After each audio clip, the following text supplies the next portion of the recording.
আসসালামু আলাইকুম। এই রমজানে আমি আপনাদেরকে জন্য একটা কথা বলি, সেটা হচ্ছে আল্লাহ তাআলা শয়তানকে আমাদের থেকে দূরে রাখেন। এটা হচ্ছে আমাদের জন্য একটা প্লাস পয়েন্ট। তারপরেও আমাদের নফস, আমাদের কারিন জিন, তারপরে 11 মাস আকাম কুকামের ফল আমাদেরকে ওই শয়তান যেভাবে চালাইতো এইভাবে চালায়।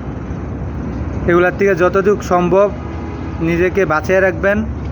যারা কোরআন শরীফ পড়তে পারেন না, এই একটা সুযোগ, কষ্ট করে হলেও কোরআন শরীফটা পড়েন, কোরআন শরীফটা শিখেন।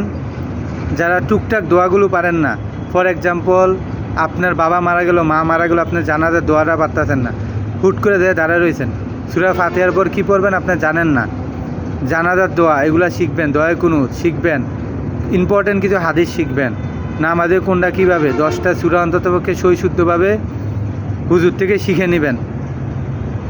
এগুলা মানে এই একটা সময়, আর বেশি বেশি করে দোয়া করবেন যেন আল্লাহ তাআলা আপনাকে সাহায্য করে। ইনশাল্লাহ আশা করি আল্লাহ তাআলা সাহায্য করবেন।